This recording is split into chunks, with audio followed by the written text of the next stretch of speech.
Coming to virus cultivation, we know that viruses are obligate intracellular. So we need cell lines to grow these viruses. So either they can be grown inside the animal. For example, in the brain of suckling mice, we can grow Coxsackie A, B, and arbovirus. Coxsackie A results in the flaccid paralysis, Coxsackie B results in the spastic paralysis, and this is how, when you grow inside the brain of a suckling mice, you can differentiate the person is having either Coxsackie A if it is causes flaccid paralysis, a Coxsackie B if it causes spastic paralysis. Next, you can grow it. See, it is very difficult to find a suckling mice and grow the virus on it. So what you can do, you can use the embryonated eggs. In the embryonated eggs, you can either use the allantoic cavity. So you can either use the allantoic cavity, this pink color cavity, or you can use the amniotic membrane. So either you can use this amniotic inoculation, which is the amniotic here, or you can use the yolk sac. This is the yolk sac. Or you can also use the chorioallantoic membrane. This is the chorioallantoic membrane. These are the sites where you can inject the virus and you can cultivate the virus. Embryonated egg inoculation, these are the sites. So for allantoic cavity, this is the pink color one, allantoic cavity. You can grow the viruses such as yellow fever. You can also prepare the vaccine for influenza in this, and you can grow the rabies. For amniotic membrane, it is influenza isolation. For yolk sac, you can remember CAR, which is chlamydia, arbo, and rickettsia. And remember, chlamydia and rickettsia are the two bacteria that are obligatory intracellular. So they need to grow inside a living tissue, not on the culture slide, not on the culture media. So that is why we have studied these two bacteria under this, chlamydia and rickettsia. Another one is virus, which is A is the virus, which is arbovirus.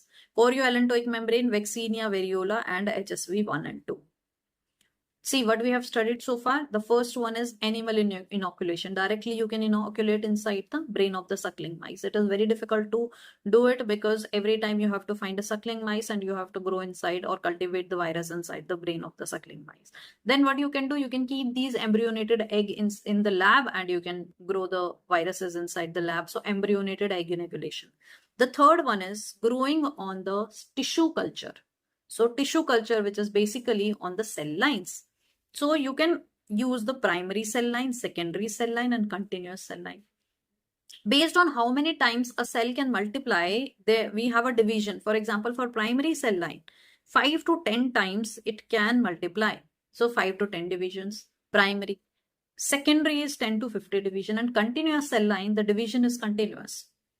So primary cell line, P for primary and P for primitive.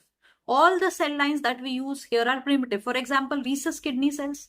Rhesus means the primitive human form, that is a monkey. Or human amniotic cell line. Human amniotic cell is again a primitive stage of human, or chick embryo. Embryo word is there, the embryo of the chick embryo fibroblast.